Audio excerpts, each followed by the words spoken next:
Em 1983, um quarteto de veteranos de guerra, foragidos do governo, invadiu nossas telas e nunca mais saiu da nossa memória. Eles eram o Esquadrão Classe A. Se você, como eu, sente uma nostalgia danada só de ouvir esse nome, já deixa o seu like e se inscreve no canal, porque hoje vamos viajar no tempo e desvendar como essa série revolucionou a televisão para sempre. Prepare a sua van preta com a faixa vermelha, porque a da aventura vai começar. Em um tempo em que os heróis de ação eram perfeitos e infalíveis, o Esquadrão Classe A chegou chutando a porta. A abertura icônica já dizia tudo. Se você tem um problema, se ninguém mais puder ajudar e se conseguir encontrá-los, talvez você possa contratar o Esquadrão Classe A. Essa premissa simples escondia uma genialidade que capturou o coração de milhões. Para entender o fenômeno, precisamos voltar um pouco no tempo, para o clima pós-guerra do Vietnã. Os Estados Unidos ainda estavam processando as feridas e as complexidades desse conflito. A figura do veterano era controversa, muitas vezes mal compreendida, e então surgem 4 deles: Coronel John Hannibal Smith, o cérebro; Sargento Bosco, B.A., Baracus, o músculo; Capitão H.M., Howling Mad, Murdoch, o piloto maluco; e o Tenente Templeton Faceman Peck, o cara de pau. Eles foram condenados por um crime que não cometeram e viviam como mercenários do bem, ajudando os oprimidos. Essa narrativa foi um golpe de mestre. A série não ignorava o passado militar deles. Pelo contrário, o usava como a base de suas habilidades incríveis. Hannibal era um estrategista brilhante, B.A. um mecânico genial, Faceman um mestre da lábia e Murdoch um piloto incomparável. Eles transformaram seu treinamento militar em uma força para o bem, ressignificando a imagem do veterano na cultura pop. De repente, os soldados que voltavam para casa não eram mais apenas figuras trágicas, mas heróis em potencial, capazes de usar suas habilidades para fazer a diferença na sociedade. A fórmula de cada episódio era quase um ritual. Alguém em apuros contratava a equipe. Eles investigavam, sofriam um revés inicial e então vinha a famosa cena da montagem. Em uma garagem ou celeiro, ao som de uma música animada, eles transformavam sucatas em armas e veículos blindados. Era pura criatividade e engenhosidade. Ver um trator virar um tanque improvisado ou um ônibus escolar se transformar em uma fortaleza móvel era o ponto alto para qualquer criança ou adulto dos anos 80. Mas o que realmente diferenciava o Esquadrão Classe A era a combinação perfeita de ação e humor.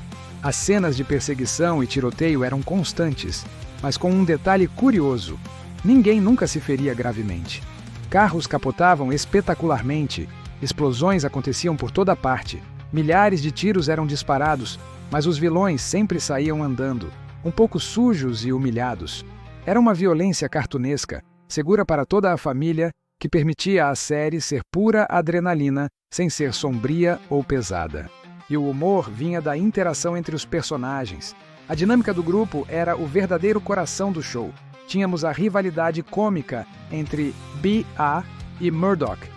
B.A., com seu medo de voar, era constantemente atormentado pelas loucuras do piloto. As frases "I pity the fool", "tenho pena do tolo" e "eu amo quando um plano dá certo" se tornaram mantras da cultura pop. Hannibal com seu disfarce e seu charuto, Faceman com sua habilidade de conseguir qualquer coisa com um sorriso e Murdoch com suas múltiplas personalidades. Eles não eram apenas soldados, eram personagens tridimensionais, cheios de falhas e peculiaridades que os tornavam incrivelmente cativantes. Eram heróis imperfeitos e, por isso, muito mais humanos e relacionáveis. O impacto de O Esquadrão Classe A foi imenso e duradouro. A série estabeleceu um novo padrão para as produções de ação na TV. A ideia de um protagonista que usa a inteligência e a improvisação para sair de situações impossíveis, em vez de apenas força bruta, foi uma semente plantada pela equipe. Essa semente floresceu diretamente em outra série icônica, MacGyver. Angus MacGyver, com seu canivete suíço e seu conhecimento científico, é um herdeiro direto do espírito "faça você mesmo" das cenas de montagem de O Esquadrão Classe A. Décadas depois, séries como Chuck homenagearam abertamente essa influência. O time de espiões de Chuck tem uma dinâmica de grupo muito parecida, misturando ação, comédia e personagens excêntricos. O protagonista, um nerd que se torna um super espião, é a personificação moderna do herói que usa a cabeça antes dos punhos. A fórmula de o Esquadrão Classe A provou ser atemporal. Mas vamos aos bastidores, porque a realidade era tão maluca quanto a ficção. George Peppard, o ator que interpretava Hannibal, era conhecido por ser difícil no set. Ele se via como a grande estrela do show e tinha uma relação tensa com Mr. T, cuja popularidade explodiu, em muitos aspectos, ofuscou a de Peppard. Essa rivalidade nos bastidores, de certa forma, espelhava a dinâmica de poder e ego que vemos em muitas equipes. E as cenas de ação? Muitas das acrobacias eram reais e perigosas. Os dublês daquela época eram verdadeiros heróis anônimos. Os saltos de carro, as capotagens, tudo era feito na prática, com um nível de risco que seria impensável nas produções de hoje, que contam com a segurança dos efeitos digitais. Essa autenticidade dava um peso, uma veracidade à ação que era palpável através da tela. Cada explosão parecia real porque, na maioria das vezes, era. O Esquadrão Classe A não era apenas uma série de TV, era um evento semanal. Era uma celebração da engenhosidade, do trabalho em equipe e da ideia de que 4 desajustados podiam juntos formar algo maior e mais forte. Eles nos ensinaram que, não importa o quão grande seja o problema, com um bom plano, um pouco de criatividade e os amigos certos ao seu lado, tudo é possível. A série nos deu um modelo de masculinidade positiva. Eram homens fortes, sim, mas também eram leais, protetores dos fracos e, acima de tudo, uma família disfuncional que se amava. B. A. Podia ser durão, mas tinha um coração de ouro, especialmente com crianças. Hannibal era a figura paterna, sempre no controle. Faceman e Murdoch eram os irmãos mais novos, um charmoso e o outro... Bem, o outro era o Murdoch. Hoje, vivemos em uma era de anti-heróis sombrios e narrativas complexas. E isso é ótimo. Mas há algo de puro e reconfortante em revisitar o Esquadrão Classe A.